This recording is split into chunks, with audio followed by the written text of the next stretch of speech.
Boa tarde a todas e todos. Meu nome é Wellington Andrade, eu sou professor da Faculdade Casper Líbero e também sou o diretor da instituição.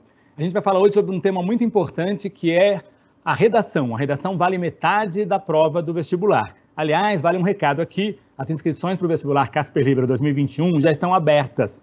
Inscreva-se lá em casperlibero.edu.br. As inscrições vão até dia 1º de dezembro. Não deixe para amanhã o que você pode fazer hoje. Bom, o tema do nosso encontro é o famoso texto dissertativo. Antes de a gente falar especialmente sobre como se organiza uma redação com perspectiva de ser bem avaliada pelos corretores da Faculdade Casper Líbero, é importante falar o que é dissertação, o que é dissertar, né? É a modalidade de escrita do texto que nós exigimos na redação. Uma dissertação leva a gente a pensar nas relações entre língua, reflexão crítica e produção de sentido. Fiquem com essa informação, ela é importante, né? Numa redação, nós percebemos como o candidato transita pela língua, como é que ele tem domínio da língua portuguesa, se ele é proficiente, né, na sua língua materna. Nós também verificamos a capacidade de reflexão do candidato, reflexão crítica, como ele consegue pensar, suportado, né, pelo texto, com a língua portuguesa sendo suporte, como é que ele consegue pensar criticamente sobre o problema que se coloca para ele, que é o famoso tema da redação. E, por fim, quais são os sentidos que esse texto que o candidato escreveu, para que sentidos ele aponta, né? Qual é a qualidade, a sofisticação, digamos, que a complexidade desses sentidos. Então, essa, na verdade, é uma equação, né? É um equilíbrio que, de certa maneira, organiza todo o texto dissertativo. O que é dissertar também, né? Vamos colocar aqui, dissertar é uma ação. Você pode dissertar num texto escrito, você pode dissertar numa conversa com os amigos, né? A dissertação é um gênero textual, oral ou escrito. Dissertar é refletir sobre a realidade a partir de um tema proposto. Novamente, é importante deixar bem claro aqui que um texto de vestibular, uma redação para o vestibular, não pede que o candidato somente coloque no papel as informações que ele tem. Ser bem informado é um valor, é importante. Só que, para além da informação, é preciso refletir sobre elas. Então, as informações são dados que o candidato manipula ao longo do texto, né, durante a confecção do texto, e a partir desses dados ele propõe algumas ideias, algumas reflexões, um pensamento. Vamos continuar ainda falando sobre o que é dissertar. Dissertar é tomar a realidade como um problema e questioná-la, desenvolvendo uma análise que ilumine o pensamento e ajude o leitor a conhecer melhor determinado assunto. A palavra aqui chave é questionamento. É importante na dissertação que um problema, né, seja examinado e que a realidade, então, seja questionada. Vamos já deixar bem claro, eu vou falar bastante sobre isso ao longo do nosso encontro hoje. Uma dissertação não precisa chegar a nenhuma conclusão. O texto dissertativo não tem por obrigação chegar à revelação de uma verdade ou de uma ideia absoluta, de uma imagem que seja, digamos, que única, né, e que resolva, então, o problema. Não. O texto dissertativo precisa aprender, né, a questionar um problema e apresentar as estratégias pelas quais, né, esse questionamento é feito, ele é desenvolvido. Continuando aqui na minha primeira abordagem inicial, né, estamos aqui tateando o tema ainda. Dissertar é uma atividade crítica, na medida em que organiza as ideias e o raciocínio que irão fundamentar o questionamento de determinada realidade. Vocês podem ver que as palavras aqui estão se repetindo: questionamento, atividade crítica, reflexão. Ou seja, um texto dissertativo, insisto bastante nisso, não tem por objetivo somente organizar um punhado de informações que o escritor, que o candidato, que o aluno conseguiu organizar sobre determinado assunto. Não. Um texto dissertativo, ele propõe um raciocínio, um modo de pensar.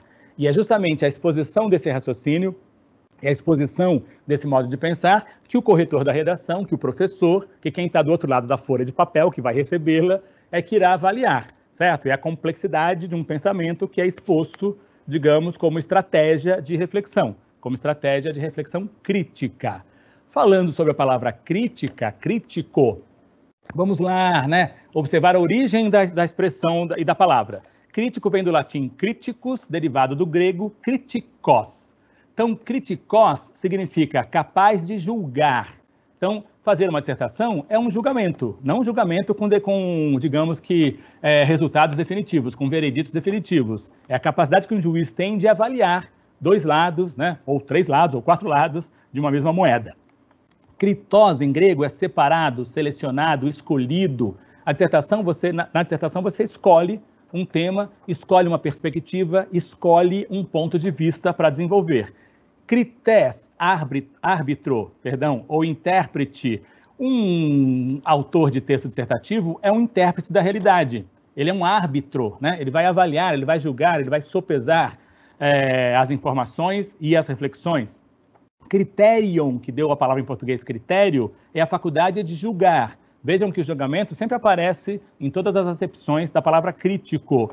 De novo, insistindo, não é julgamento no sentido de emitir um juízo definitivo, no sentido de emitir um veredito absoluto. Não. O juízo, o julgamento é o peso, é a avaliação, né?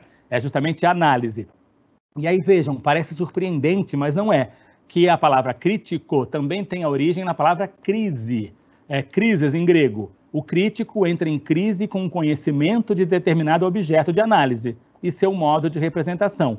Ou seja, num bom texto dissertativo, o você, autor do texto, entra em crise com aquilo que você conhece de antemão sobre o assunto. E é a sua crise que você vai ver desenvolvida. A crise no sentido positivo, a crise no sentido de você, né, avaliar, analisar os riscos de assumir determinado ponto de vista, analisar as qualidades do seu pensamento, da sua reflexão, entrar em crise e prever o tempo todo essa instabilidade muito positiva, não ter nenhuma certeza, nenhuma convicção absoluta sobre nada. Vamos pensar o que não é dissertar, certo? Dissertar não é narrar, nem descrever. Então, por favor, não conte histórias. Claro que um texto dissertativo comporta uma pequena narração, muito pequena, muito sob controle, se você quiser, através dela, sustentar um ponto de vista. Mas não fique aqui perdendo tempo no seu texto, integralmente, me contando coisas a respeito de determinadas pessoas ou determinados processos. Dissertar também não é descrever. Então, não fique fazendo descrições de ambientes, de pessoas, de processos, né? Tampouco é expor ideias alheias. Então, tome cuidado. Você, claro, naturalmente, você pode invocar no seu texto uma ideia de um autor que você admira, ou uma ideia de um autor que você não admira e que você quer, então, digamos, contestar, combater, debater, né? A palavra melhor que seria debater. Mas tome cuidado porque essas ideias são dele, são desse autor, dessa autora. Não tome essas ideias como sendo suas. Isso é plágio. Se você quiser importar essas ideias para o seu texto, abra aspas e cite o autor delas, né? É uma prova de honestidade intelectual quando o candidato deixa claro que aquela ideia não é sua. Vocês, sobretudo que estão fazendo o ensino fundamental e médio, que fizeram a fundamental e estão no ensino médio, vocês têm contato com muitos autores da história, da sociologia, das ciências e tal. Vocês podem invocar essas ideias no seu texto, desde que dê autoria, né, devidamente para elas. Dissertar é selecionar ideias vivas e expressivas e articulá-las, a fim de chamar a atenção do leitor e evitar submetê-lo a pontos de vista previsíveis e banais. Já vou me antecipar aqui. A coisa mais chata, mais previsível, digamos, menos empolgante para um corretor de uma redação é quando as ideias são senso comum, quando as ideias são previsíveis. Você começa o texto e já sabe por onde o candidato está transitando. Então, eu sei que talvez seja difícil devido, né, à pressão do tempo. Vocês têm pouco tempo para fazerem uma redação. Normalmente, as redações de exames vestibulares, elas são feitas, obviamente, sob, né, determinada condição de tempo. Mas evitem colocar no papel aquilo que todo mundo já sabe, aquilo que a gente chama de senso comum, né, ou de estereótipo, da imagem estereotipada. O ideal numa dissertação é que as ideias sejam vivas, que elas sejam vibrantes, que elas não precisam ser ideias novas, totalmente originais, mas elas têm que ser comunicadas por meio de um estilo, né, digamos que vibrante. O que então a dissertação pede? Por trás dela, um autor. É uma figura bastante polêmica, né, na cultura letrada. Quem é o autor? Quem é o escritor? Quem é a fonte original daquele texto, daquelas ideias? Em uma boa dissertação, devem sobressair as marcas de autoria, isto é, os indícios pessoais no desenvolvimento e na organização das ideias, na expressividade do estilo e em seus efeitos de sentido. muito mais importante do que examinar a qualidade das informações que vocês trouxeram no texto, para nós que estamos corrigindo, para o leitor, né, para os avaliadores, muito mais importante que somente as informações, são as marcas de autoria. É a ideia de que tem um autor, alguém que está pensando, né, de maneira muito especial, de maneira muito singular sobre aquele assunto, sobre aquele tema.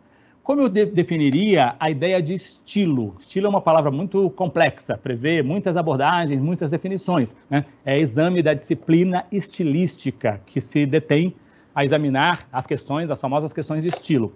Estilo eu definiria, né, nesse âmbito aqui nosso, como escolha entre alternativas de expressão. Você tem vários modos de apresentar uma ideia. O estilo é quando você apresenta essa ideia do modo mais inusual, do modo mais original, do modo mais, digamos que, inesperado. Eu selecionei aqui agora alguns exercícios de estilo muito simples. Vejam aí, por favor, nessa apresentação, nesse slide. Olha, uma ideia comum e uma ideia expressiva. Eu posso afirmar simplesmente que ler é importante. É uma ideia, digamos, né, que está consagrada. Professores dizem isso o tempo todo, ler é importante. Ou eu posso desenvolver melhor essa ideia, como faz essa tirinha da Mafalda, cujo autor Quino, né, infelizmente, nos deixou aí há pouco tempo, certo? Veja lá, Mafalda diz para o seu amigo: viver sem ler é perigoso, te obriga a crer no que te dizem. Vejam, a informação de base é a mesma, ler é importante, só que ela é apresentada de forma muito mais surpreendente, de forma irônica, de forma crítica, de forma a ser um alerta para quem não lê. Olha, se você não lê, você acaba engolindo sapo, você acaba, né, acreditando em tudo, todas as mentiras, todas as meias-verdades, todas as fake news que te dizem a respeito de determinado assunto. A leitura talvez seja um grande antídoto contra a pobreza de espírito. Vejam, a ideia é a mesma, só que o Quino, o autor da Mafalda, transformou isso, né, essa ideia, numa frase estilosa, numa frase, né, repleta de marcas de estilo. Outro exemplo aqui, uma ideia comum e uma ideia expressiva. Eu posso afirmar, simplesmente, que ter amigos é importante, né? Ou posso desenvolver melhor essa ideia como faz o Calvin, né? Nós amigos dizemos, puxa, amizade é tudo, ter amigos é importante, não se sinta sozinho, um amigo, né, ajuda você a resolver várias coisas. Vejam como é que o Calvin diz isso para o Haroldo, enquanto eles estão dormindo. As coisas não parecem tão assustadoras quando você tem um grande amigo. Aqui há um desdobramento da ideia. Aqui, pelo menos, fica parecendo que a amizade blinda a gente contra temores, contra os sustos, contra os medos, né? Contra as coisas sombrias que acontecem, sobretudo à noite, quando esse quadrinho aí, né, está ocorrendo. Vejam aqui, ideia comum, ideia expressiva. Aqui é um exemplo brilhante da, digamos, da poética brasileira. Um homem pode simplesmente reconhecer que oprime uma mulher. Ele pode dizer, né, que, puxa vida, maltrata aquela mulher que ele ama, o ser amado, que ele é tirânico para com esta mulher. Ou então, esse mesmo homem pode criar uma metáfora muito expressiva, como faz o autor Chico Buarque de Holanda, na letra da canção Eu Te Amo. Vejam como ele diz aqui: como se na desordem do armário embutido, meu paletó enlaça o teu vestido e o meu sapato ainda pisa no teu. Em vez de ele dizer simplesmente, né, que aquele homem tem consciência da opressão que ele submete à mulher, ele transforma, ele desloca essa imagem para o guarda-roupa deles, o guarda-roupa do casal, e é no guarda-roupa que essa opressão acontece, né? O sapato pisa no sapato da mulher, o paletó do homem enlaça, está ali amarrando, né, está mantendo sob julgo o vestido da mulher. Vejam, as ideias são as mesmas, mas a forma de comunicá-las é, digamos, expressiva, porque essas formas têm, digamos que, cuidado com o estilo, o cuidado com as palavras, com as escolhas de sentido. Ainda pensando, vocês devem conhecer muito esse exemplo, porque é um exemplo, digamos, universal, né, para o ensino médio. Ideia comum e ideia expressiva. Um sujeito pode simplesmente admitir que o ser amado, na verdade, só estava interessado no seu dinheiro. Ou pode, então, criar essa fina ironia, como faz Machado de Assis em Memórias Póstumas de Brás Cubas. Marcela amou-me durante 15 meses e 11 contos de réis. Uma coisa é amar durante um tempo, Outra coisa é amar durante o tempo em que dura o dinheiro. Daí vem essa ironia, certo? Se o narrador machiadiano fosse sem muita criatividade, ele diria, nossa, a Marcela só queria o meu dinheiro, ela estava mais interessada, né, nas minhas posses do que no meu amor. Ele diz a mesma coisa de uma maneira bastante bem arranjada, bastante criativa, né, investindo de novo na originalidade da opção estilística. Bom, dissertar, voltando aqui, é questionar um tema, é debater um ponto de vista, é desenvolver ideias com vista ao exercício da consciência crítica. Paremos aqui. Primeiro, não reagir colocando no papel tudo aquilo que você acha que já sabe sobre o tema. Não. Primeiro, é importante questionar o tema. Duvidar, indagar, inquirir, são atividades do espírito dissertativo. Depois, é debater um ponto de vista. Debater. Não necessariamente chegar a nenhuma conclusão, mas é preciso colocar o problema, né, sob diversos ângulos, sob diversas perspectivas. Depois, é desenvolver ideias, algumas ideias, com vista ao exercício da consciência crítica.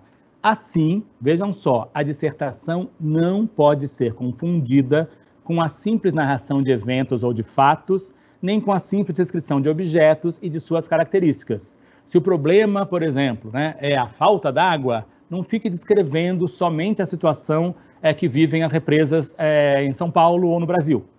Ou não descreva somente o que é a água, como um bem comum, né, como uma qualidade da natureza, do mundo natural, e integrado ao mundo cultural. Não fique somente perdendo tempo, nesse caso, no texto dissertativo, somente descrevendo ou narrando coisas a respeito da ideia. Apresente ideias, apresente, digamos que, argumentos, né? Discuta criticamente o problema da falta d'água e como o homem, talvez, vem usando muito mal os recursos hídricos desde sempre. Dissertar. Diante de um tema proposto, as ideias não surgem isoladas, nem estanques, nem arbitrárias. O pensamento precisa estar aberto às contradições e aos conflitos. Então, paremos por aqui.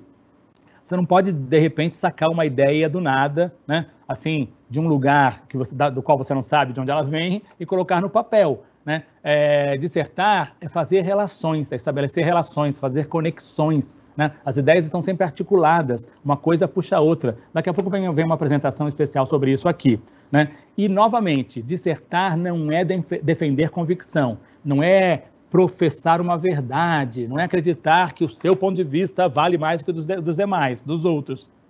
Não. O seu pensamento, se você tem consciência crítica, o seu pensamento precisa estar aberto às contradições e aos conflitos. Se deixe impregnar pela contradição, pela oposição, pelos contrários, certo? Normalmente os contrários no texto dissertativo são opostos complementares, eles não são excludentes, né? Um problema precisa ser visto sob um ponto de vista e, ao mesmo tempo, sob o ponto de vista contrário. Então, vamos falar sobre contradições e conflitos. Vamos pensar assim, numa contradição do pensamento. A tecnologia permitiu ao homem ter mais tempo livre. Então, é um ponto de vista. Que bom que existe a tecnologia, que faz com que o homem seja poupado, né, do tempo que ele gastava antes, quando não havia tantos aparatos tecnológicos, e o homem era obrigado, então, a trabalhar mais, a se empenhar mais em determinadas tarefas. Mas, por outro lado, vejam, é o mesmo problema, o mesmo tema, mas, por outro lado, a tecnologia está sendo responsável também pela automatização da vida. Da mesma maneira que um aparelho tecnológico é automático, faz coisas, né, sozinhos, o nosso convívio com esses aparelhos também está trazendo para o espírito humano alguma coisa dessa automação, né? Vocês, alunos, nós, professores, sabemos muito bem disso. Um estrago que é um celular, muitas vezes, em sala de aula. Um benefício, né, digamos que importante. Pelo celular você faz pesquisa, você tem acesso a uma série de informações que a aula, às vezes, demanda. Por outro lado, é um objeto de desconcentração, é um objeto, digamos, que captura, que rapta a sua atenção e você não presta mais atenção em nada que o professor está dizendo e fica vidrado, quase que em modo automático, olhando para aquela tela de cristal líquido. Então, vejam, eu não estou demonizando o celular, nem estou dizendo que ele é o melhor dos mundos, eu estou problematizando o objeto chamado celular. Aqui de maneira muito simples, somente para dar um exemplo para vocês aqui, de pensamento aberto à contradição. Continuando nesse raciocínio, o celular agilizou a comunicação humana. Claro, ninguém hoje vive sem celular. Numa viagem ele é importante, no momento em que as linhas telefônicas são cortadas ele é importante, ele é o celular móvel, ele é comunicação móvel, nós levamos ele onde nós queremos, aonde nós queremos. Por outro lado, ele está submetendo o homem a um progressivo regime de adestramento da percepção. Por outro lado, muitas vezes eu esqueço de olhar o mundo ao meu redor e olho somente para aquele bendito celular. E aí a minha percepção, que antes do celular ser inventado, ela era mais aberta, ela estava aberta aos 5 sentidos, hoje ela fica adestrada, e a palavra é essa mesmo. O celular, de certa maneira, nos adestra, né? Nós somos quase que animais amestrados diante daquela tela, diante da qual nós não conseguimos sair, né? Existem pesquisas americanas que dizem que um ser humano médio, um homem médio, olha para um celular sem necessidade alguma, cerca de 100, 150 vezes por dia, sem que ele seja obrigado a ver, somente porque ele acha que ele precisa olhar para aquilo. Isso se chama adestramento da percepção. Ainda pensando nas contradições e nos conflitos, vejam só, a inteligência humana pulei aqui Não pulei não, estou certo. A inteligência humana é uma ferramenta maravilhosa, mas ela não garantirá a sobrevivência da espécie. Então vejam, sermos inteligentes é fundamental. A nossa inteligência humana nos diferenciou da inteligência animal e nós somos, digamos, os seres, né, mais importantes, mais aptos, mais poderosos de toda a criação. Por outro lado, é uma frase de um biólogo, Stephen Jay Gould, já falecido. Ele diz, por outro lado, essa ferramenta não irá garantir a sobrevivência da espécie. O homem é inteligente, mas com essa inteligência ele cria coisas destrutivas. Ele cria a energia atômica, ele cria armas de extinção em massa, ele cria mecanismos em que você depreda a natureza, em que você violenta a natureza, e provavelmente o homem será vítima, então, dessa agressão que ele tem causado à natureza. Tá aí o Pantanal e a Amazônia para não nos deixar mentir. Então vejam, da mesmo modo que eu problematizei o objeto celular, eu estou problematizando o que seja inteligência. Por um lado, ela é uma ferramenta maravilhosa, claro, ela nos distingue dos outros seres. Por outro lado, ela é uma ferramenta que não vai garantir a sobrevivência da espécie, porque o homem cada vez mais usa a inteligência contra si próprio, contra o meio ambiente, contra o outro, né, contra o planeta, contra a sua própria existência, enfim. O jornalismo reaviva em cada indivíduo o sentimento de mundo, mas nos acontecimentos catastróficos promove uma certa reacomodação sensível do cotidiano, amenizando a impotência coletiva. Digamos que o tema, né, o assunto da redação fosse esse, o jornalismo, né? Vejam, o jornalismo tem uma coisa fundamental, que quando você lê uma notícia, por mais distante que ela seja, por mais, digamos, que ela diga respeito a alguém que não está na sua escala de prioridade, o jornalismo faz com que você se conecte com aquilo. Aquilo é importante para você, certo? Por outro lado, o jornalismo também, às vezes, promove um certo anestesiamento de tanto você assistir a notícias, digamos que negativas, ruins, de tanto você ver desgraça, você fica, de certa maneira, anestesiado. Você parece que está, digamos que acreditando, né, que aquilo também já foi resolvido, porque aquilo já virou objeto de uma reportagem jornalística. Aquilo que atrai é, ao mesmo tempo, aquilo que repulsa ou que promove, digamos, né, a insensatez, ou a disfarçatez, ou o desinteresse. Vamos pensar aqui, e travou. Vamos pensar aqui num próximo assunto, enquanto a gente resolve uma questão técnica, porque um segundo para vocês aqui, por favor, porque a gente está resolvendo um probleminha de ordem técnica na exibição do material audiovisual. Estamos aqui na falta de leitura entre os jovens.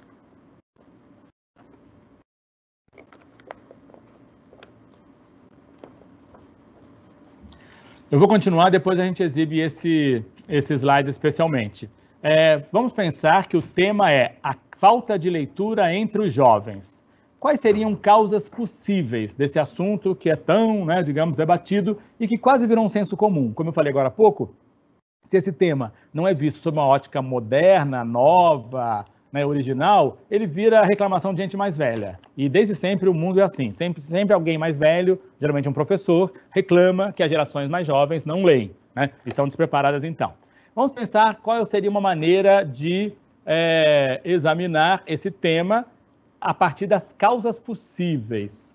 Ó, vou chegar no slide aqui que foi provisoriamente tirado do ar. Pronto, voltamos aqui. Causa possível, a inadequação dos métodos de ensino adotados pela escola, certo? É possível que a escola não consiga ser adequada, né, metodologicamente, e faça com que a leitura seja uma coisa chata, certo? Uma outra causa possível, o caráter predominantemente visual da cultura de massa. Nós vivemos hoje um mundo de estímulos visuais, né, digamos que infinitos. Então, ler exige uma concentração e exige um mundo da palavra que é contrário ao mundo da imagem, né? Aquele famoso senso comum de que uma imagem vale mais do que 1000 palavras. Talvez isso desestimule o jovem diante de uma das páginas, né, de um livro. Outra causa possível, a aceleração do ritmo da vida no contexto do capitalismo. Hoje tudo é muito rápido e ler demanda tempo, né? Alguém pode dizer, olha, eu adoro ler, mas eu não tenho tempo. Eu trabalho, eu faço estágio, eu tenho curso de inglês, eu tenho curso de línguas, eu tenho a minha escola, eu tenho meus compromissos sociais também, que eu não posso abrir mão deles. Infelizmente, me sobra pouco tempo, porque o ritmo de vida hoje é bastante acelerado. Outra causa possível, a desvalorização do que não é imediatamente lucrativo. Eu brinco com os meus alunos aqui na Casper Libero. Ler, graças a Deus, não serve para nada. Que bom! Ler é uma atividade desinteressada.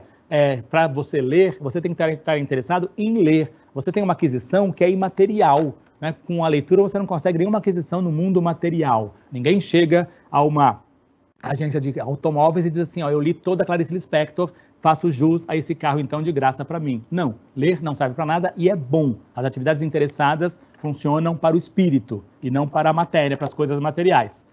Outra, as consequências possíveis desse tema, falta de leitura. Nós examinamos as causas, né? Agora as consequências. A dificuldade de exercer a faculdade da imaginação. Ler ativa de modo muito especial a nossa capacidade imaginativa. Nós imaginamos os cenários, os personagens, os ambientes, a época histórica, se é um romance, né, digamos, histórico, o futuro, se é um romance de ficção científica. Ler ativa a nossa capacidade de imaginação. O celular parece que ativa somente a nossa fantasia mais imediata.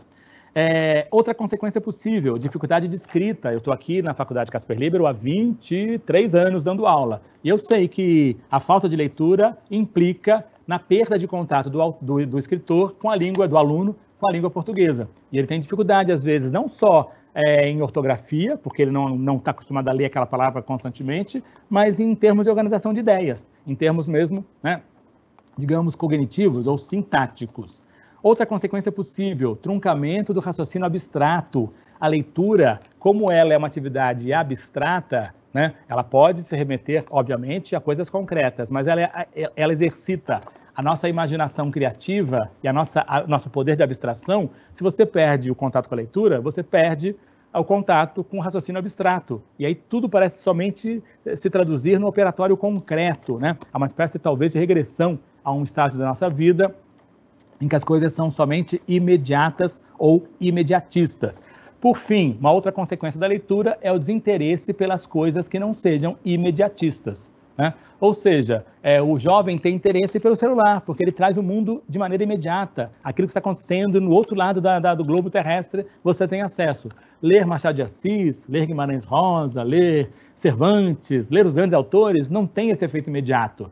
Dificilmente alguém vai estar lendo o mesmo livro que você e vai se interessar por aquilo. E aí você tende a achar que não tem efeito, né? Não tem razão de ser para aquela leitura.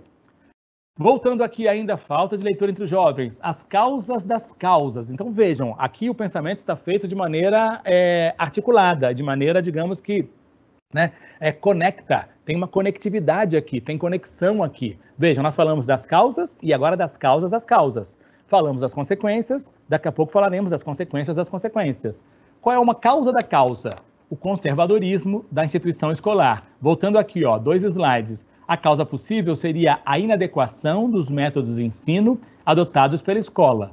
Qual é a causa dessa causa? o conservadorismo da instituição escolar. A escola demora muito para ficar moderna, para entender os tempos contemporâneos, as demandas, né, dos jovens. Talvez seja isso.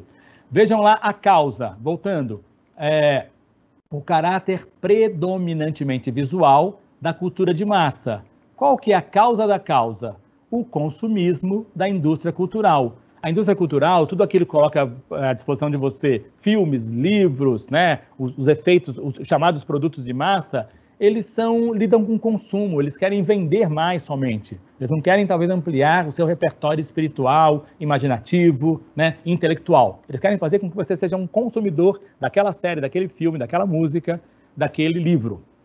Voltando aqui, causa possível, a aceleração do ritmo da vida no contexto do capitalismo. Qual seria uma causa dessa causa?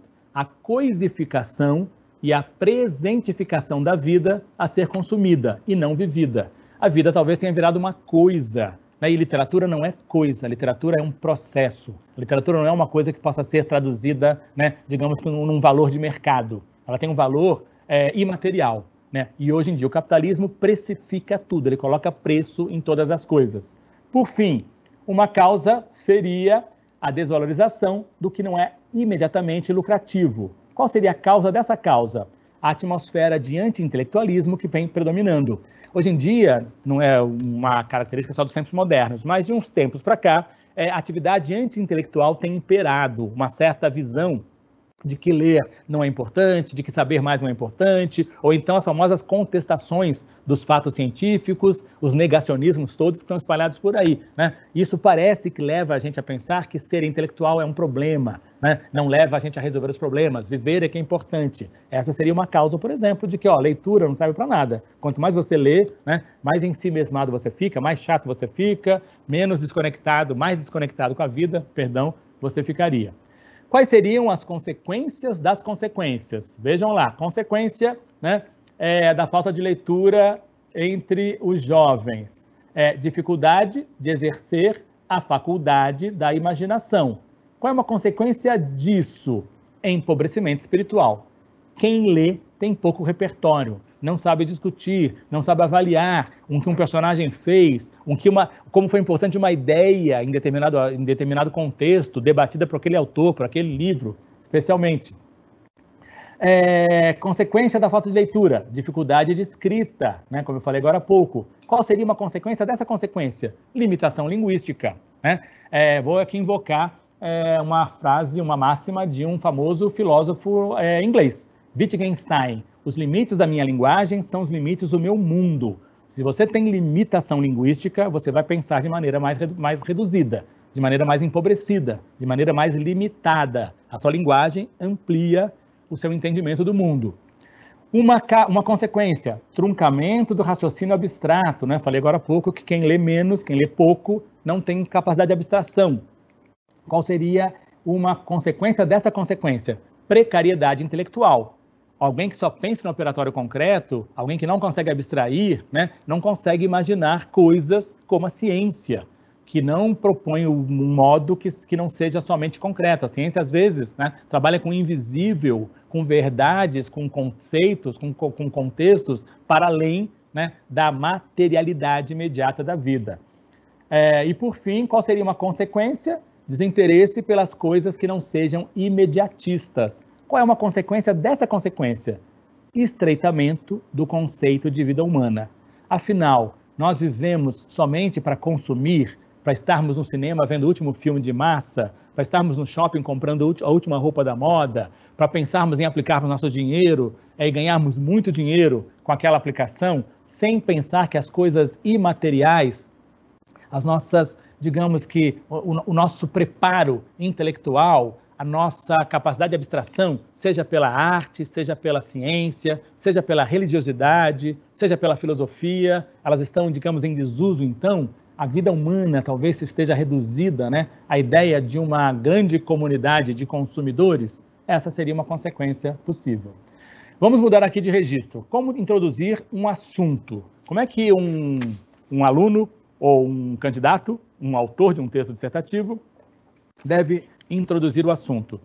De várias maneiras, né? Eu estou aqui, não estou colocando nenhuma regra, não. Estou apresentando possibilidades. Primeiro, apresentando um ponto de vista sobre aquele tema. Você já pode, logo de sola, querer expor o seu ponto de vista. Ou então, um argumento básico, uma coisa que, né, começa aos poucos e vai sendo desenvolvida. Ou então, uma definição. Defina o problema, defina, né, o objeto do seu questionamento. Ou então, uma análise. Você já pode desenvolver logo de cara, né, uma análise. Aqui são modos de introduzir o assunto. Ou então, fazer uma síntese. Você já pode apresentar, digamos que um resumo daquele problema. Ou então, fazer uma citação. Segundo o pensador tal, segundo o cientista tal, né? Tome cuidado, faça citação de pessoas que têm o que dizer, né? Digamos cujo pensamento é sofisticado.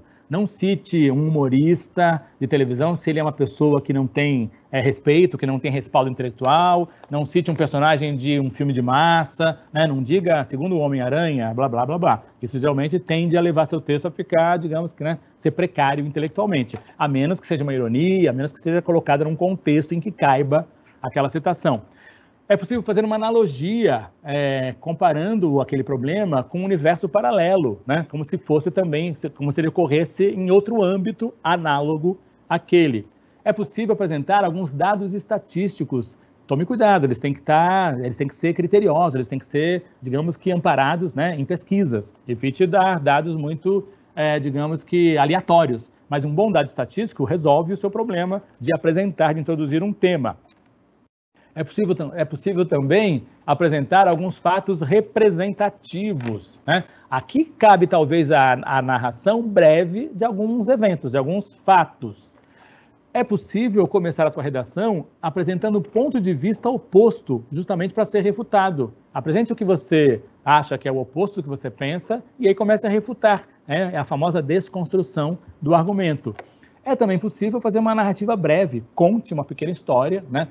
Sob controle. De novo, tem que tomar cuidado. A narração não pode ocupar todo o seu texto, mas conte uma narrativa que vai levar o leitor a entender aquele problema. Normalmente, jornalismo, né, uma técnica de jornalismo, ele começa com a famosa narração de um personagem que conta um problema, e aí depois, então, o repórter lá, ou o âncora no estúdio, dá conta de fazer a abstração. A partir do seu João, que foi entrevistado pelo repórter tal, nós conseguimos pensar no problema que é, hoje em dia, a falta de recursos, assim, assado tal. Ou então, é possível fazer uma descrição. Descreva um ambiente, um ser, né, um personagem, um processo, de novo, sob controle. Tome cuidado para a dissertação não ocupar todo o seu texto. Também é possível fazer uma indagação, questione, né?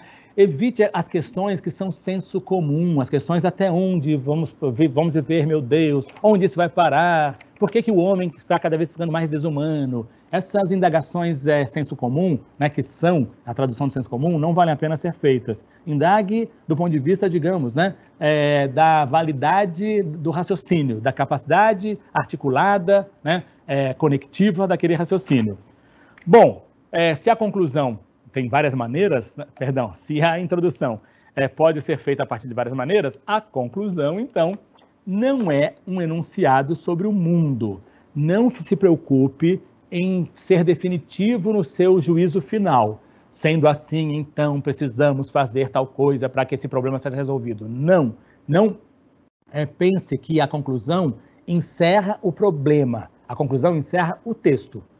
Você tem que deixar bem claro no seu texto que você, autor dele, está concluindo com as ferramentas que você usou até ali. Agora, o problema vai continuar. E não é o seu juízo final que vai ser determinante para que o problema seja resolvido. Abra mão dessa um pouco, digamos que vaidade sua intelectual de querer resolver um problema de maneira, né, absolutamente definitiva, peremptória. Não. A conclusão é do texto, não do problema, certo?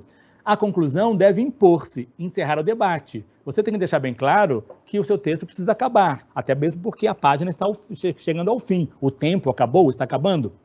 Então você tem que dizer, o que temos para concluir, caro leitor, seria dessa maneira, né? A conclusão digamos que ela é um imperativo para que o texto termine. A conclusão mostra que o problema continua ativo, certo? Então, aqui vai uma dica preciosa. Uma boa conclusão está sempre aberta às contradições. Você não precisa, na conclusão, optar pelo lado A, B, C, D. Você não precisa tomar partido de nenhum argumento, de nenhuma ideia. Basta você dizer que elas continuam abertas, que essas ideias todas são conflitantes, são conflituosas, e que elas fazem com que o problema seja visto ainda na sua infinita complexidade, certo? A argumentação e a conclusão não devem apelar à emoção e ao sentimento. Então, evite imagens muito emocionais, invocando pessoas que sofreram violências, invocando, digamos, que imagens muito trágicas, né? Quando uma argumentação caminha para a emoção, ela tende a ser, na verdade, uma manipulação de corações e mentes, e não propriamente uma condução legítima de um argumento, certo? Então, evite o sentimento, evite sentimentalizar um problema. Você só é contra a pena de morte porque você nunca teve ninguém da sua família morto por um assaltante, um assassino que durante uma madrugada matou um ente querido seu. Não faça isso. O problema não tem que ser visto sob a ótica da sua, digamos que, individualidade emocional diante dele, né? É por isso que a justiça normalmente tende a julgar os casos distante do clamor público, distante, digamos, da grita, das emoções mais exacerbadas. Se alguém cometesse um crime e fosse julgado no dia seguinte ao crime, essa pessoa seria condenada com a pena máxima, se não com a pena de morte, né? Claro que ela precisa pagar pelo erro, mas muitas vezes o clamor popular, o sentimento e a emoção são de maneira muito exacerbadas e não pedem justiça, pedem vingança, o que é uma coisa totalmente diferente. Então, da mesma maneira, o seu texto não tem que exigir vinganças emocionais em relação ao tema. Ele tem que pedir justiça, e justiça, né, tem a ver com a palavra justeza, tem a ver com a ideia de alguma coisa tem que ser justa, bem pesada, né, não exagerada. Quais são as observações que constam da prova da Faculdade Casper Libero que vocês precisam ler com muita calma, porque essas observações são, digamos que já, boas orientações para a condução do texto. Primeiro, cuide para que seu texto não se transforme em um amontoado de frases feitas e clichês sobre o tema. Procure desenvolver um ponto de vista articulado e expressivo sobre o assunto abordado, expondo as ideias de modo coerente. Então, por favor, evitem, as famosas frases feitas do tipo: se cada um fizer a sua parte, esse problema está resolvido, o homem está perdendo sua humanidade, onde vamos parar, meu Deus? Essas ideias não significam nada num texto dissertativo. Aliás, elas são ideias antidissertativas, porque elas são senso comum. O senso comum deixa para a frase do sujeito que está na fila do banco e está reclamando porque está demorando para chegar logo a hora dele. É sempre assim, sabe? São aquelas frases feitas que você ouve no elevador, no ônibus, nas filas de comércio. Outra observação que consta da prova: o texto deve ser escrito na variante culta formal da língua portuguesa. Nós aqui da Faculdade Casper Libero queremos saber se você domina a língua portuguesa, se você é proficiente na sua língua materna, certo? Portanto, não use gírias e certos recursos expressivos muito informais, a menos que eles estejam sendo usados como recursos estilísticos. E aí você precisa deixar bem claro, com aspas talvez, ou chamando atenção, usando a metalinguagem, dizendo para o leitor que você está usando aquele recurso com intencionalidade estética. Do contrário, parece que você não sabe lidar com a língua portuguesa e só sabe falar através de gírias ou de expressões muito banais, ou de, hoje em dia tem muitos grafismos, emojis, essas coisas não são bem-vindas num texto, digamos, dissertativo. Evite transformar o seu texto numa mensagem que você posta nas redes sociais. Aquela mensagem geralmente, não quero ser injusto de maneira geral, mas geralmente ela tende a ter baixíssimo poder, digamos, estilístico. Ela é o senso comum, é a linguagem, o rame-rame do dia a dia. Outra observação que consta da prova: embora se trate de um texto dissertativo em prosa, é plenamente possível que o candidato se expresse na primeira, na segunda ou na terceira pessoa do discurso. Essa observação dá muita discussão, sobretudo nesses encontros sobre a redação. Primeiramente, o texto exige prosa, não faça um poema, que não será bem-vindo, certo? Existem poemas dissertativos, mas o poema aqui a gente está considerando como um modo de expressão, um modelo textual, e ele não cabe na prova. Se você fizer um poema, você será desclassificado. O texto dissertativo, você tem que usar a prosa, a modalidade, digamos, textual da prosa. Agora, você não é obrigado a usar somente a terceira pessoa, que nós aprendemos na escola que é a pessoa neutra para a dissertação. Não, você pode usar a primeira pessoa, a segunda. Eu diria o seguinte: não cabe aqui essa discussão, ela não vai se alongar muito, mas a categoria gramatical da pessoa não tem a ver propriamente com a nossa subjetividade. Ela é uma convenção gramatical. Quando eu digo eu eu posso estar falando uma coisa muito reflexiva, muito distante de mim, muito, digamos, que desconexa com a minha interioridade. Quando eu digo ele, eu posso estar se referindo a mim, sim. Né? São, digamos, que estratégias discursivas, estratégias da chamada enunciação. Então, não se preocupe. Se você tiver insegurança em usar a primeira pessoa e a segunda, você pode usar o tempo todo assim, você que está me lendo, ei aí, tu. Né? Você pode se referir a um tu implícito, que é o leitor, que é o corretor, que é o professor que está do outro lado do balcão, que vai corrigir a sua redação. Você pode fazer isso, na verdade. Em alguns momentos, a redação da Casper Libero já pediu que você escrevesse uma carta para alguém. E é possível, então, que você, né, digamos que adote o uso da segunda pessoa como implícita no seu texto. Só que isso é uma convenção. Se você acha mais seguro, porque você aprendeu na escola a usar a terceira pessoa, use-a, não tem problema. Se você se sentir desafiado a usar a primeira pessoa, fique à vontade, ou a segunda. Só saiba o seguinte, tem que ser dissertação, tem que ser argumentação, não é porque você vai usar eu que vai te autorizar a falar qualquer coisa. O seu eu tem que estar amparado por boas ideias, tem que estar amparado, digamos, por uma boa argumentação. Ainda observações da prova. A criatividade na forma de desenvolver a dissertação é sempre bem-vinda, desde que acompanhada de ideias consistentes. A gente lê muitas redações constantemente, né? São muitos textos, muitos candidatos e tal.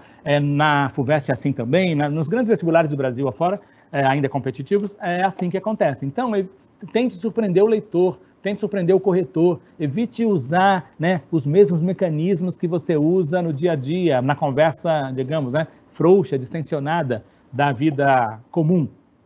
Tente fazer com que a criatividade seja um diferencial do seu texto. Somente evite para que ela tenha consistência. Ser criativo é importante, só que tem que haver consistência. As 4 profissões de comunicação que a faculdade, né, oferece para os candidatos são profissões que lidam com criatividade. Jornalista precisa ser criativo, publicitário precisa ser criativo, relações públicas para lidar com as empresas e seus públicos precisa ser criativo. Homens de rádio, TV e internet, naturalmente, mulheres de rádio, TV e internet, precisam ser criativos, profissionais, né? Essas 4 profissões lidam com criatividade. Agora, você não pode fazer criatividade, digamos, né, à custa de qualquer coisa, à custa do entendimento, à custa da seriedade dos seus propósitos. Evite na redação da Faculdade Casper Libero e evite em qualquer dissertação que você venha a escrever, né, digamos, daqui para frente, daqui para o futuro. Preconceito. Evite consagrar preconceitos acreditando que eles são ideias, que eles são argumentos. Não. Quem se veste de modo X, certamente é Y, por exemplo. Não faça isso porque essa ideia não sobrevive a um contexto histórico, não sobrevive a um segundo exame, certo? Evite dogmas, né?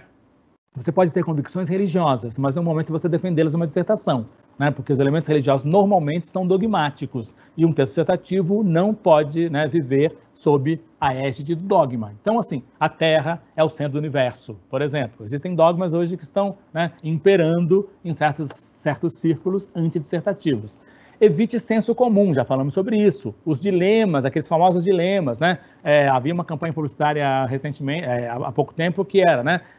Determinado produto é fresquinho porque vende mais ou vende mais porque é fresquinho. Essas coisas que não levam, são engraçadas, são cômicas, cabem na linguagem, por exemplo, publicitária, mas não cabem num texto dissertativo porque elas viram somente uma brincadeira, uma piada pronta, certo? Evite também os chamados argumentos contra o homem. Não defenda coisas que atentem contra a nossa humanidade, coisas que, né, não defenda pontos de vista absurdos, como defender, por exemplo, a ideologia nazista. Não faz sentido alguém, né, pensar que aquilo tenha tido alguma repercussão positiva na história da humanidade. Evite também as falácias, os raciocínios não válidos. Aqui eu tirei uma falácia de um livro que é bem famoso, chamado Redação, Escrever é Desvendar o Mundo. No século XIX, vejam bem que pensamento tortuoso, falacioso. No século XIX, na Inglaterra, um legislador observou que bons agricultores tinham reses em seus sítios, cabeças de gado, né? Os que não tinham animais eram, em geral, vadios e beberrões. O legislador propôs que se desse uma vaca a estes, a fim de torná-los sóbrios e trabalhadores. Vejam, não tem sentido algum. É apresentado como sendo um raciocínio, mas esse legislador, né, digamos, era alguém que não conhecia o que é raciocínio lógico, o que é pensamento, digamos que argumentativo.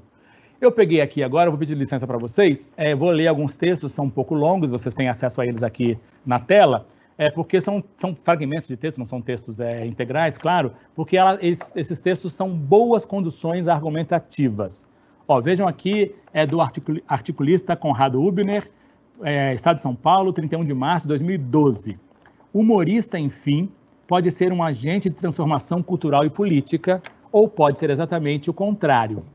A piada pode ajudar a desarmar, ridicularizar e reverter um preconceito, ou pode ser veículo para disseminar um pegajoso discurso de desprezo, disfarçado pelo manto do humor. Praticar o humor do primeiro tipo exige coragem moral, ousadia intelectual e empatia. Dá mais trabalho. Já o segundo se consegue com uma boa dose de preguiça mental, docilidade política e submissão ao senso comum. Comediantes que deixaram uma herança libertária e emancipatória perseguiram o primeiro caminho.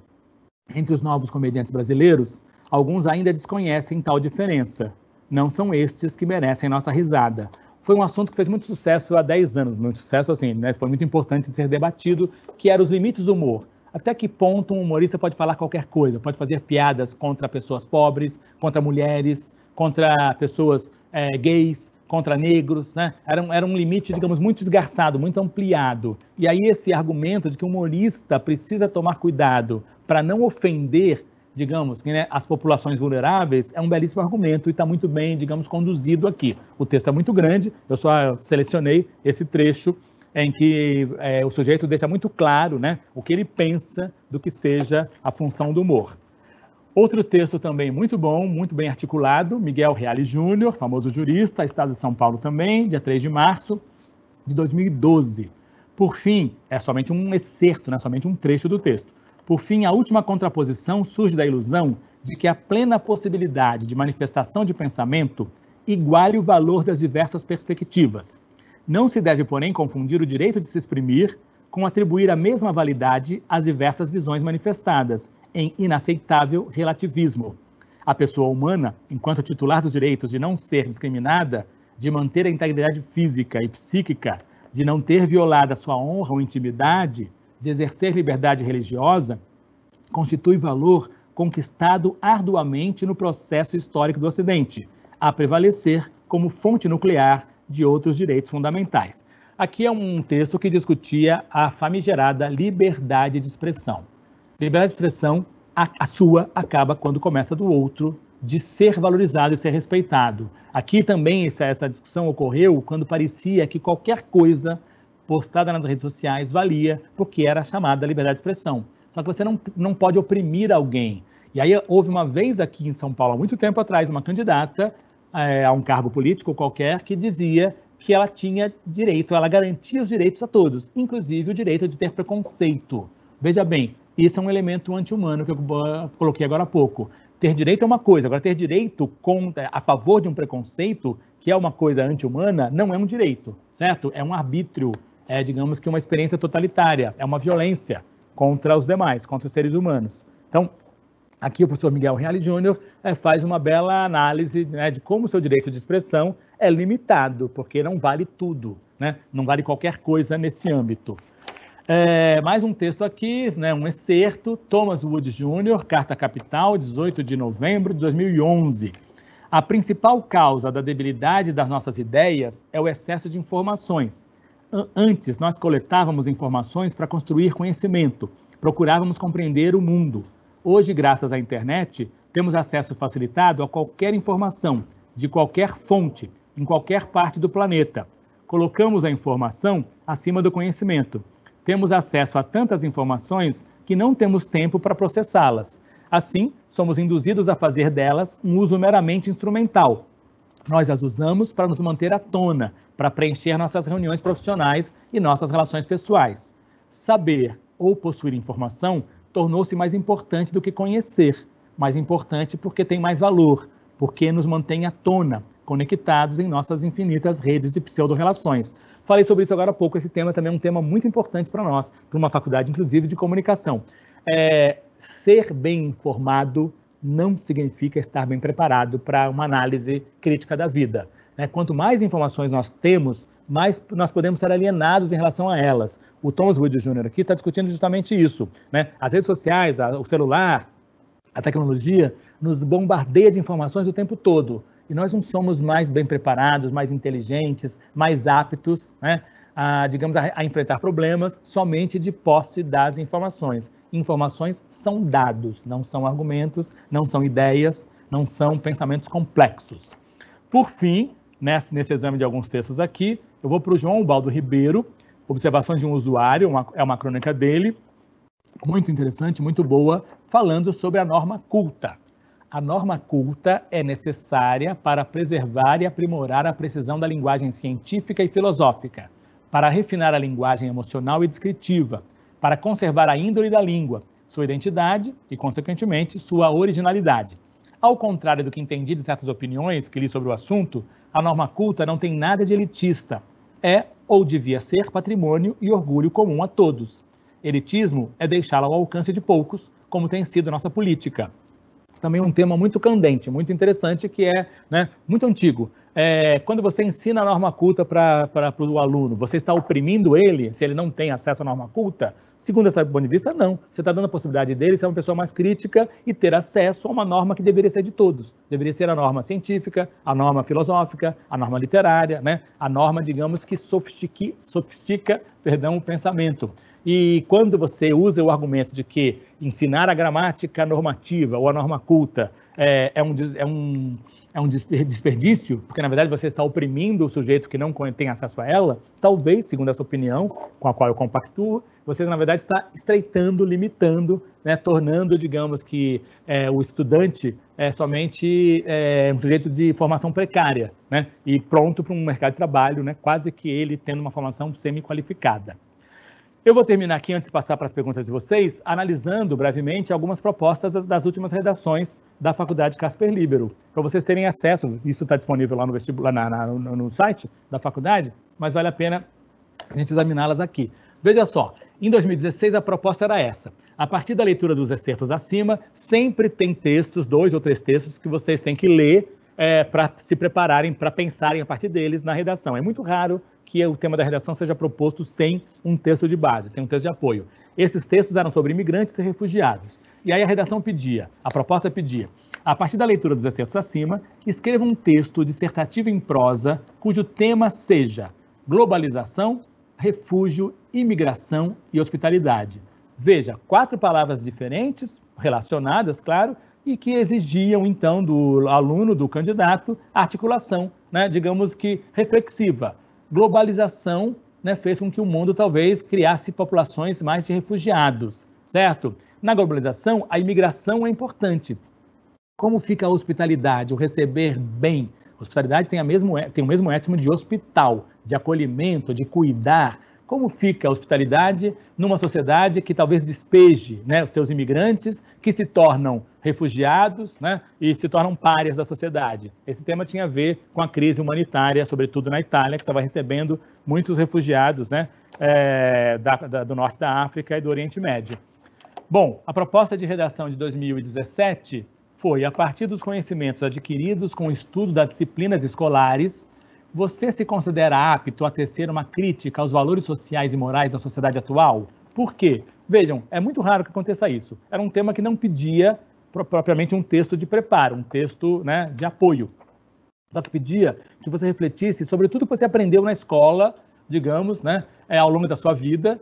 Você acha que a escola te preparou para você mesmo, né, você mesma, fazer críticas aos valores sociais e morais da sociedade? Você acha que a escola te prepara para ser um sujeito melhor e pelo menos criticar os modos de vida atuais, né? Os valores, as regras morais, os procedimentos, as condutas, tal? Esse tema era muito interessante, suscitou redações muito boas.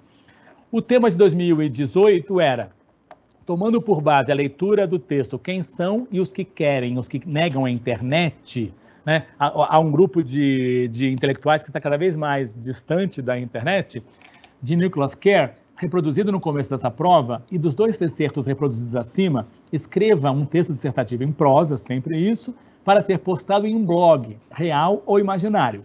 faça uma defesa ponderada, não é apaixonada, das redes sociais e argumente a favor da ideia de que elas possam ser usadas criticamente no mundo contemporâneo.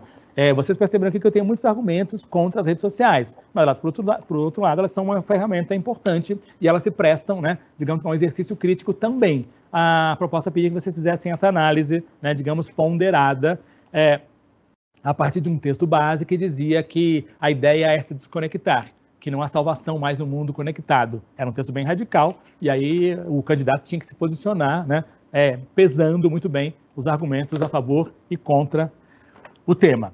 A proposta de redação de 2019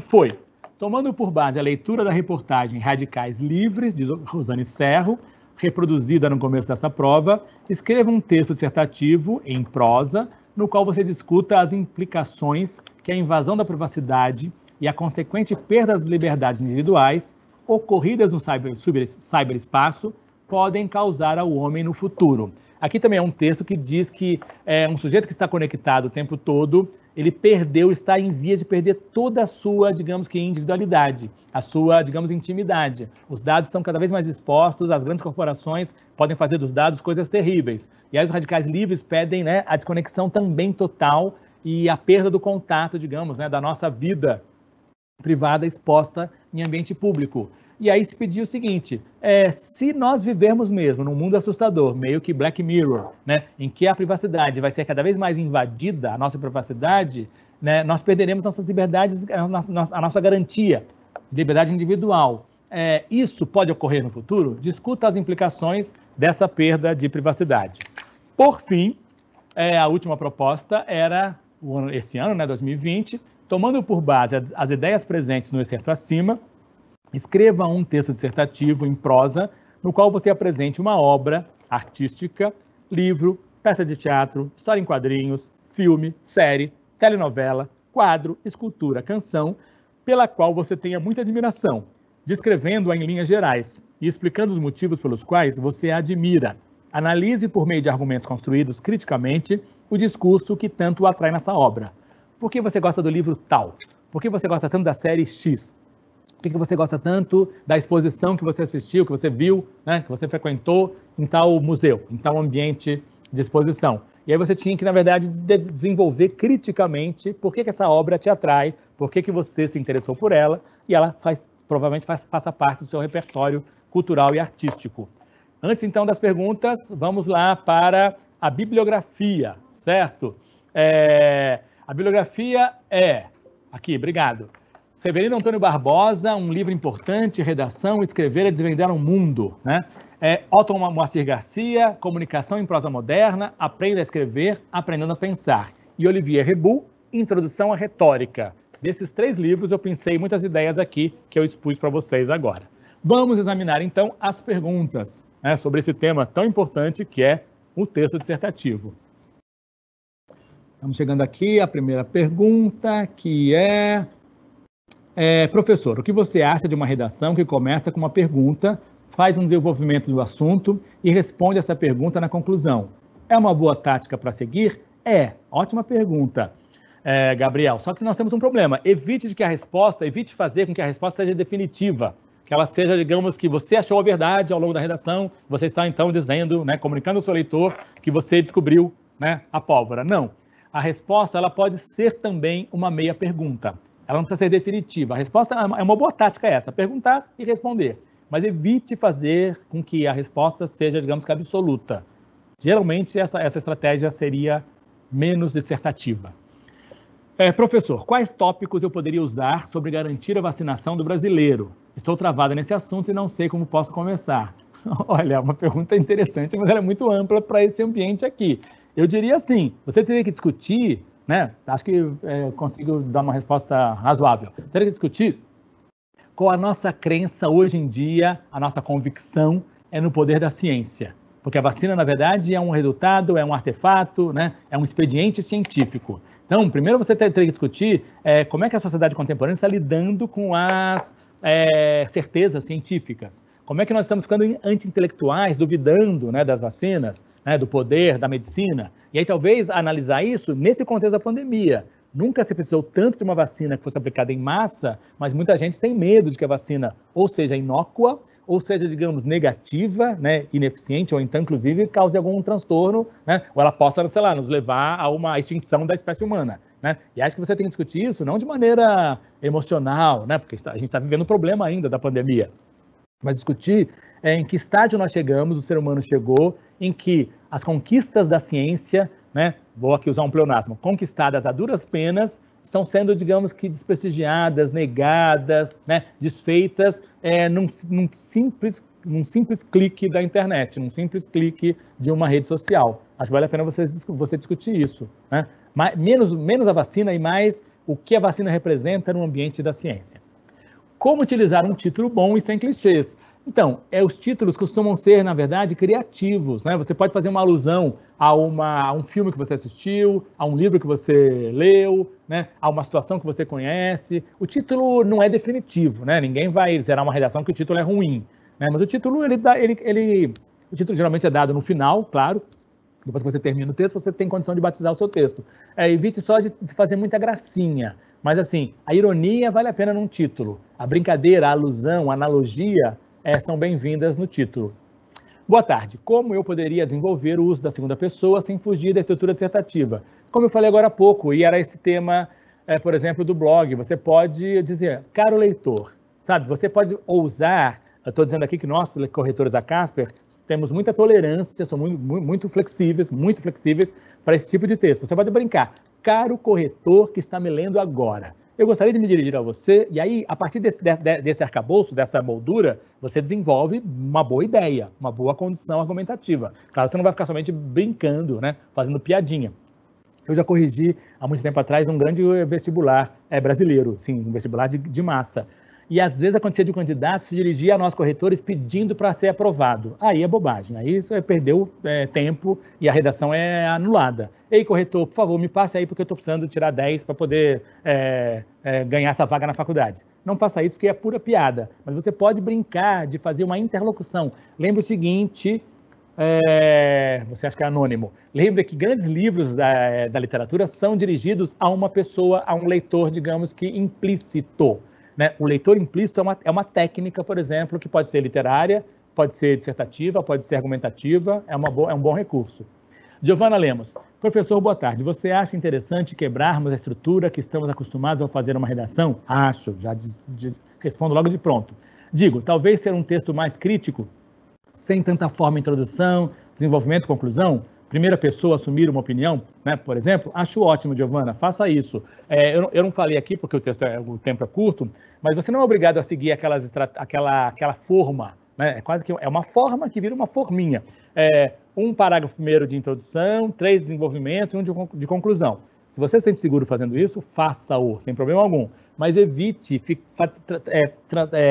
tratar isso como uma espécie de formulinha, sabe, matemática. Porque pode ficar muito chato. Você pode inovar, você pode ser criativa, você pode propor uma mudança, você pode começar concluindo. E depois você desconstrói a conclusão e chega a uma nova conclusão do texto ao final, por exemplo. Seja criativo, usando bons argumentos. É o que a gente pede aqui de um candidato que vai fazer um curso em que a criatividade é fundamental, seja jornalismo, publicidade e propaganda, relações públicas, rádio, TV e internet. Professor, existe uma regra ou algo sugerido em relação ao número de parágrafos ou linhas? Olha, eu respondi mais ou menos ali anteriormente.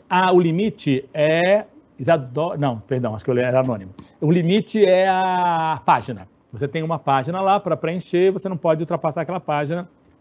É um fator limitante. A redação esse ano o vestibular vai ser feito remotamente e tem lá um espaço em que você precisa preencher a sua redação. Agora, evite fazer um tweet, evite fazer um texto muito curto. A gente até brinca. Os textos às vezes são fáceis de serem corrigidos porque eles são muito curtos. Eles têm 4 ou 5 linhas. Então, eu não quero falar nada que pareça uma regra estrita, assim, né? Uma verdade, digamos, inquestionável. Mas 5 parágrafos é bom, é um número aproximado, 25, 30 linhas é o mínimo que você desenvolve uma boa redação, certo? Uma boa dissertação. Isadora, agora sim. É possível expressar-se em primeira pessoa, apenas em terceira pessoa? Isadora, eu não entendi. É possível expressar-se em primeira pessoa, apenas em terceira pessoa? Isadora, você quer refazer a pergunta? Porque eu não entendi. Anônimo, como o autor pode ter uma marca de autoria? Ah, ótimo. Eu dei exemplos aqui, alguns exemplos muito esparsos, né? Quando você fala o que todo mundo disse de maneira especial, de maneira que só você disse aquilo, você tende a ter estilo. Claro que a gente não está pedindo que um jovem de 16 anos, 17, 18, 20 anos, já tenha, domine um estilo perfeitamente. A gente está pedindo que vocês tenham criatividade. E essa é a fase da vida de vocês que vocês podem exercitar, que vocês podem experimentar. Então, experimentem coisas, digamos que, né, não previstas. Agora, de novo, se você acha que isso não cabe, eu não estou querendo aqui ser irresponsável e convidar vocês todos a cometerem loucuras na prova. Mas para o corretor é muito bem-vinda uma ideia original, uma ideia irônica, uma ideia com uma palavra, digamos, que é alvo de um comentário crítico, de uma brincadeira, de uma noção, de uma imagem, né? Sinta-se à vontade para experimentar. O momento é esse. A redação da Casper é sempre o gênero de dissertação argumentativa, como na maioria dos vestibulares, em que não pode usar primeira pessoa, ou é um gênero em que você pode escrever, por exemplo, em primeira pessoa, saindo um pouco desse padrão. Então, não sei se você chegou agora, mas eu já falei sobre isso, tinha um slide lá, dizendo que você pode escrever em primeira, segunda ou terceira pessoa, não é obrigatório ser a terceira pessoa só não.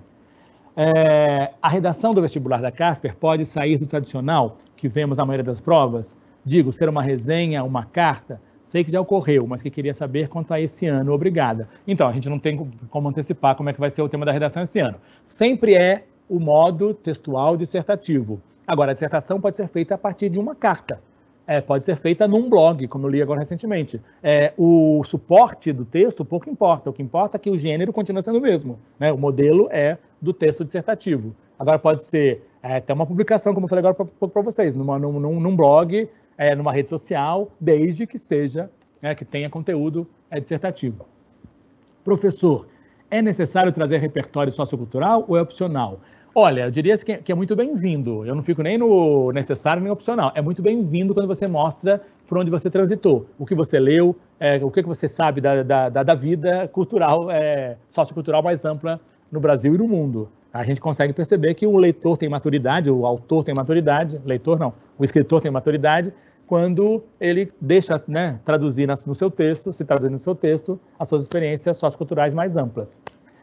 A utilização da conversa com o leitor é uma boa opção? Se sim, como encaixá-la no texto? Falei sobre isso agora há pouco. Tome cuidado, não pode ser piadinha, não pode ser brincadeirinha, mas é a interlocução. A rigor, né, um bom texto dissertativo, ele se dirige a alguém, ele propõe um debate, ele não é a profissão de fé de alguém que escreveu aquilo, né, isolado do mundo. É o que você faz com seus amigos no bar, na escola, no jogo de futebol, você debate.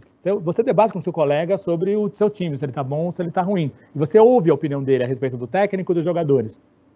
Então, a interlocução é fundamental na nossa vida. A interlocução num texto dissertativo é muito bem-vinda. Evite só de você fazer piadinhas, né? Ei, você que está me lendo aí, preste atenção no que eu tenho a dizer. Isso pode ser um bom começo, mas depois você tem que desenvolver alguma coisa mais consistente a partir dali. Boa tarde, professor Letícia Messias. Ter uma proposta de intervenção na conclusão é algo obrigatório em todas as redações vestibulares? Não. Isso é uma espécie de uma muleta que foi adotada, né, em alguns exames avaliativos aí. A gente não pede nenhuma intervenção. O Enem pede, alguns vestibulares pedem, a gente não pede que você proponha nada de concreto, né, como intervenção, como um projeto para aquilo. A gente acha que é um pouco demais isso, né? Cabe em alguns ambientes avaliativos, em outros não. Para nós aqui, a gente quer que você conclua o seu texto como texto, não como juízo definitivo que você vai emitir sobre o mundo.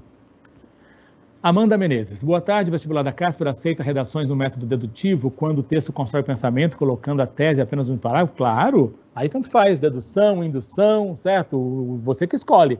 Essa seria, por exemplo, Amanda, essa seria uma estratégia que chamaria a atenção de um corretor, porque é muito raro que os textos empreguem esses métodos de condução de ideias, né, de persuasão, seja dedução, seja indução. Se você conseguir fazer isso, seja muito bem-vinda. É necessário citar filósofos, sociólogos? Se sim, quantos? Então, não é quantidade.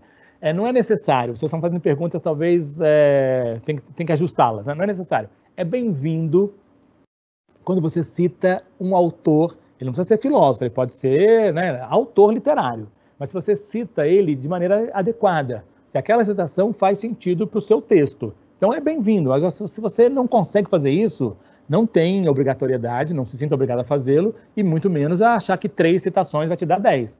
4 citações, então me dá 11. Não tem isso. Não é quantidade, é qualidade do que você coloca na prova que vale mais.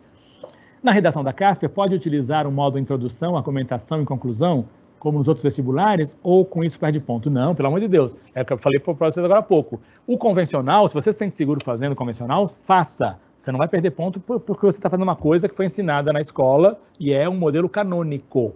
Só que, assim, quando todo mundo faz isso, e isso tem um poder de comunicação muito baixo, isso passa a ser um senso comum, passa a ser um clichê. Esse modelinho 1, 3, 1. Né? 1 parágrafo de introdução, 3 de desenvolvimento e 1 de conclusão. Se você quiser inovar, inove. Comunicação exige criatividade. Se você se sente mais seguro fazendo o canônico, faça. Uso de linguagens mais antigas, como ênclise e mesóclise, mais atrapalha ou enriquece o texto? Então, se ele é colocado como uma coisa extemporânea, totalmente desarticulada com a qualidade do texto, não vale a pena. A gente percebe claramente quando a redação é mal escrita e tem lá uma palavra, sabe, uma mesóclise qualquer. Né? Isso não leva o corretor se impressiona, não. Pelo contrário, ele vai dizer, nossa, o sujeito não sabe escrever e tascou essa mesóclise aqui à toa, certo? Na verdade, a gente percebe a naturalidade do recurso. Se ele é orgânico, se ele é natural, se o texto pede aquilo e você percebe que o candidato pode dar aquilo, ótimo. Se não, não fique entuchando, colocando coisas, um modo de escrever machadiano do século XIX, que se você não usa essa linguagem, para você vai virar uma coisa excêntrica. Professor, o quão similar a redação da Casper é com a do Enem? Tanto partindo do tema como a estrutura em si, os dois são dissertação argumentativa, mas possuem a mesma fórmula. Não, eu falei agora há pouco, tenho falado bastante. Eu tendo a acreditar, não posso falar em nome do Enem, mas tendo a acreditar que a Casper pede um texto mais fluido, mais abrangente, em que você possa experimentar mais. O Enem, por ser uma prova de massa, né, que vai classificar você para muitas coisas na sua vida acadêmica e profissional, ele pede uma coisa mais estrita, né, justamente para poder ter critérios, digamos que mais científicos. Nós aqui somos uma faculdade de comunicação. Nós queremos aqui receber o aluno, o candidato, que tenha criatividade, que seja inventivo, que pense diferente, né, do senso comum. Então, por isso que nossos temas tendem a convidar você a fazer um exercício mais amplo de originalidade. Né? De novo, mas se você não quer, faça o que você sabe fazer. Eu não quero convidar ninguém a ser irresponsável aqui, ou eu não quero ser responsável, chamando vocês para fazerem uma coisa que vocês talvez não estejam preparados. Um repertório cultural popular é aceito na redação, como filmes e séries? Ótima pergunta, eu falei sobre isso agora há pouco. Evite. Uma coisa é você citar um grande filme brasileiro, como Deus e o Diabo na Terra do Sol, ou você citar uma reportagem que você viu na televisão sobre um determinado problema do tráfico internacional de drogas. Outra coisa é você citar Harry Potter, você citar meu malvado favorito, porque essas coisas pode ser uma boa citação, não quero ser preconceituoso assim, logo de cara com esses objetos culturais. Mas é que, normalmente, elas vão ser citações muito simplórias, muito simplistas, né? Então, evite. Cultura de massa, geralmente, ela é boa para quem está na cultura de massa, não para quem quer trabalhar com textos um pouco mais articulados, mais sofisticados e tal. Não quero fazer disso uma regra geral, mas quando você cita um autor do chamado cânone, né, intelectual, você se sente seguro. Quando você cita uma coisa, né, ninguém vai citar uma piada feita num programa de stand-up comedy. A chance de dar errado é muito grande. Como dissertar de forma expressiva e criativa sem romantizar demais a proposta de texto? Então, não sei se o que é romantizar. Expressivo é você tornar as ideias vivas, né? Expressão, a origem da palavra é pressão para fora, é colocar para fora aquilo que está dentro de você. Então, como sai de você? Sai de maneira viva, sai de maneira comunicante, sai de maneira interessante e tal. Agora, eu não sei o que você chama de romantizar. Qual a melhor forma de organizar a hierarquia de ideias? Então, eu coloquei ali, uma boa técnica é você levantar o problema a partir das suas causas, o que veio antes, e das suas consequências. E também, quais são as causas das causas e as consequências das consequências. Se o seu texto consegue organizar esse fluxo para trás e para frente, é uma boa maneira de hierarquizar as ideias. E todas elas são correlatas. Eu fiz esse exercício ali, né, com o tema A Falta de Leitura entre os Jovens.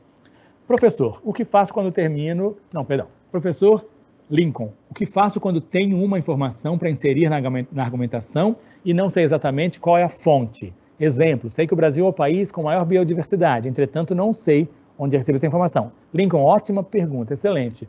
Tome cuidado, se você acha que aquela informação ela é de caráter público, ela é notória, ela é de conhecimento grande, assim, né? Digamos que de conhecimento geral, apresente e diga, olha, dê possibilidades de, arrisque dizer de onde vem a fonte. Não minta, claro, né? Mas você pode tentar se aproximar. Se você não sabe, use a famosa expressão, como é corrente, como é comum, como todos sabem e tal. Agora, se é uma informação muito específica, ela exige autoria, porque senão, do contrário, parece que você está, né, manipulando uma informação, sendo desonesto com o autor dela. Então, se é uma coisa comum, o Brasil, eu também acho, eu tenho essa informação que o Brasil tem uma das biodiversidades mais, né, sofisticadas do planeta, mais complexas do planeta. Use isso porque é meio que um senso quase comum. Agora, se você vai falar de quantidade de espécies ou em relação ao bioma, sei lá, de tal país, você tem que dar o autor da fonte, senão parece que é uma coisa da sua cabeça. Trazer um tom mais lírico para a dissertação torna ela mais rica? Não. Lirismo aí não cabe. Lirismo está ligado à poesia, às emoções, aos sentimentos. Não seja lírico, seja dissertativo, seja argumentativo, né? Eu diria que seja, digamos que, crítico. E no lirismo pode haver baixa taxa de criticidade. Boa tarde. Qual é a principal coisa que um candidato deve fazer para fugir do óbvio, padrão de argumento que a maioria das redações tem, e garantir uma maior pontuação? Olha, essa resposta você vai ter que me dar quando você fizer a prova, certo?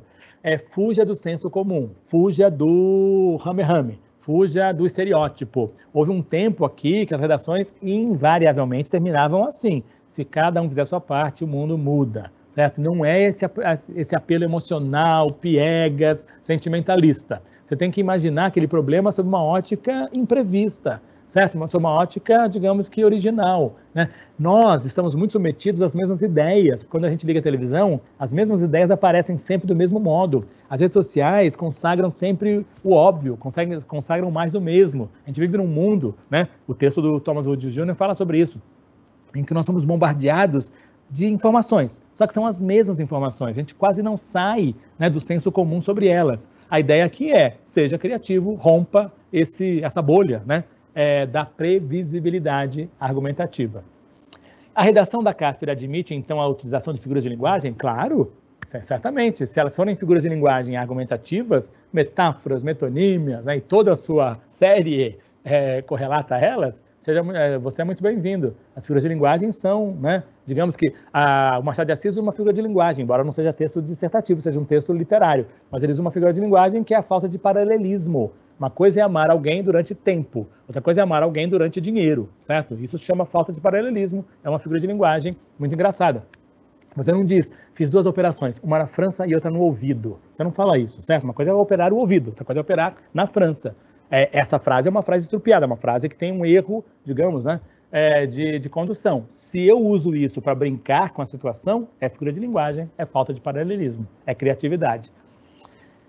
Boa tarde, professor. Quando colocar citação, como foi de memórias, preciso explicar a citação?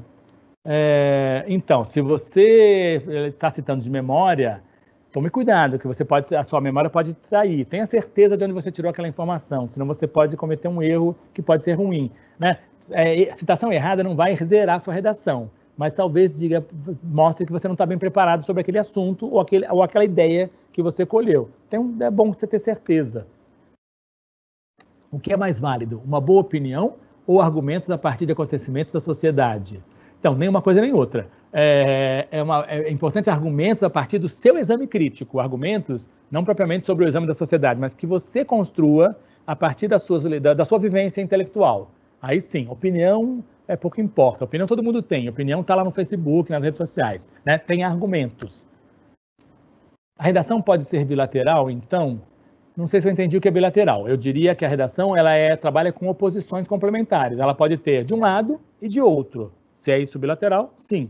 De preferência, ela não pode ser unilateral. Ela precisa ser, pelo menos, né, expor contradições, ela tem que estar aberta aos conflitos. Quais são os possíveis formatos de redação desse ano. Carta, resumo, etc. Então, vocês estão me perguntando coisas que eu não posso dizer porque a prova não está pronta. Eu não posso antecipar aqui como é que vai ser a redação. Eu exibi para vocês as redações dos últimos anos. Se preparem, porque alguma coisa parecida com isso vem, ou então alguma coisa diferente, né? Tinha uma outra pergunta. O título é obrigatório. Ele não tira ponto, ele não zera a redação, mas ele é obrigatório sim. A gente pede que o título organiza, né, as ideias. Depois que você tiver escrito a redação, faça o título, porque o leitor vai perceber por onde você vai transitar, né? É o chamado campo semântico da redação. Giovana, como posso usar ironia na redação? Tenho receio de que as pessoas possam não entender que fui irônica. Olha, uma ironia bem apresentada é inteligível, sim, ela é facilmente compreensível. Agora, tem que ser uma ironia que vale a pena, não pode ser a piadinha, né? Não pode ser, digamos, que a piada pronta, o humor por ele mesmo, né? Eu usei ali o exemplo do Machado de Assis. A ironia machadiana sempre é muito bem-vinda, porque ela é muito espirituosa, certo? Agora, se você ficar em dúvida, coloque aspas, certo?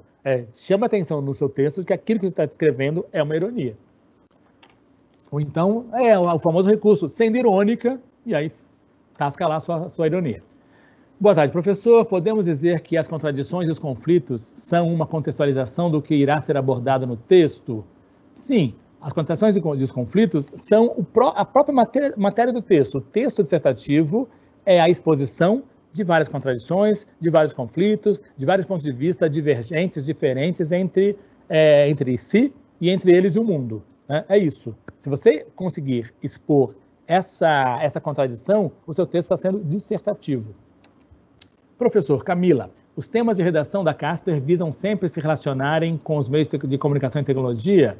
Ótima pergunta, Camila. Nem sempre. A gente tende a puxar a sardinha para a nossa brasa aqui, porque nós somos faculdade de comunicação. Só que a gente não consegue, às vezes, dar conta somente do universo da tecnologia e da comunicação. Tentamos, mas não é obrigatório que a gente possa fazer, não. A redação pode até ser sobre a crise hídrica, pode ser sobre as queimadas da Amazônia, né? Estou aqui dizendo 2 temas que certamente não cairão esse ano. Boa tarde, Flávia Ferracini. Boa tarde, devemos evitar o estrangeirismo na redação? Não, Flávia, se você usar uma palavra bem colocada, se você domina bem uma língua estrangeira e acha que só pode comunicar seu pensamento através dela, faça isso. Só que evite, porque às vezes parece pedantismo. Você tem uma palavra à disposição e você usa um termo, uma expressão em francês, em grego, né, em inglês, que é mais comum, uma língua estrangeira. Evite, porque... evite não, estou sendo injusto. Tome cuidado, porque pode parecer somente uma marca de pedantismo, mas se você acha que ela equivale, que não tem outro modo de você dizer aquilo, use o estrangeirismo. Então, o fato de ter uma contradição é uma problematização? Perdão, Carolina. Então, o fato de ter uma contradição e uma problematização é positivo? Claro, sim, sem dúvida alguma. Pela prova ser online, a redação será digitada. Caso a internet caia, terá algum recurso contra isso? Olha, sobre isso vocês vão receber instruções muito especiais, vai ter um tutorial especialmente feito para os candidatos sobre a modalidade de prova remota. Então não cabe a mim aqui falar sobre isso não, tá bom? Vamos aqui nos encaminhar para mais 3 perguntas, as últimas 3 perguntas, tá bom? Como fazer crítica a acontecimentos sociais trágicos e ao mesmo tempo evitar a dramatização exagerada? Ótima pergunta, excelente. O acontecimento é trágico, ou foi trágico. Você não precisa dramatizar a sua apresentação, certo? Por isso que existem, para quem vai fazer jornalismo, existem programas jornalísticos, telejornais, que são muito popularescos, são muito sentimentalistas e exploram o máximo a dor alheia. E tem aqueles mais sóbrios, mais elegantes, mais discretos, mais profissionais, que expõem o mesmo problema a partir de uma linguagem, digamos que mais equilibrada. Faça isso na sua redação. O problema pode ser trágico, certo? A pandemia é trágica, matou 150 mil brasileiros até agora. É muito trágico. Você não precisa contaminar o seu texto dessa tragicidade. Examine isso do ponto de vista da ciência, do ponto de vista, digamos, da sociologia, do ponto de vista crítico, em que isso é um dado terrível, certo? Nós já vivemos experiências também tão trágicas anteriormente e não sucumbimos a ela, certo? Não temos medo dela, ou tivemos medo dela como estamos tendo medo agora da pandemia. Então, o que vale é o seu estilo. Se você tende a ter um estilo dramático, melodramático, aí, de fato, a gente vai chorar no final da redação, o papel fica tudo molhado. Evite isso. Seja, né, alguns telejornais, acho que o exemplo é bom. Não vou dar exemplos aqui concretos, mas liga a televisão à noite e veja. Tem telejornais que apelam o tempo todo, são sensacionalistas. Era o famoso, antigamente, jornal que espremia e saía sangue. E tem aqueles telejornais que são, digamos que isentos, sóbrios, comedidos, elegantes. Penúltima pergunta. Então, é exigido que em nosso texto demonstremos simultaneamente seus lados positivo e negativo? Não é exigido, não é uma obrigação, senão parece que quem não fizer isso vai ter a redação zerada. É muito bem-vinda essa estratégia. Eu estou aqui tentando dizer o tempo todo que uma boa dissertação é o exame de um problema sob pelo menos 2 pontos de vista contraditórios, opostos, complementares. Então, essa é a técnica. Evite, porque redação, dissertação, não convida você a emitir juízo definitivo sobre nada. Você não tem a verdade, você não é... Né? Você tem 18, 19 anos, eu tenho 56 e não estou preparado para isso. A gente tem, muitas vezes, limitações intelectuais, experimentais, espirituais. Eu não sou obrigado a emitir juízo absoluto sobre nada. Né? Eu vou morrer e o mundo vai continuar aí, complexo como só. Então, no seu texto, a complexidade tem que ser das ideias e não do juízo definitivo sobre a verdade. Não existe verdade no texto dissertativo. Por fim, se eu apresentar minha tese na introdução, retomar meu argumento no desenvolvimento e concluir resolvendo o tema na conclusão, terei um projeto de texto estratégico sem erros? Nossa, ótima, Letícia, ótima estratégia que você está apresentando aqui. É possível sim, certo? É um modelo, existem outros também. Esse é bom, mas não é o único, não é o definitivo. Existem tantos outros bons, tanto quanto esse. Caríssimos, acho que é isso. Vamos encerrar aqui, já são 4h05. Muito obrigado pela atenção de vocês. Lembrando mais uma vez que o vestibular, as inscrições já estão abertas, casperlibero.edu.br, até o dia 1º de dezembro. Eu sou o professor Wellington Andrade, atual diretor da Faculdade Casper Libero, e fui aqui responsável por esse bate-papo muito bom. As perguntas não me deixaram mentir, né, e muito sofisticadas as perguntas sobre o que é um bom texto dissertativo para a redação da Faculdade Casper Libero e, quiçá, para a vida de vocês em geral. Muito obrigado e uma boa tarde para vocês.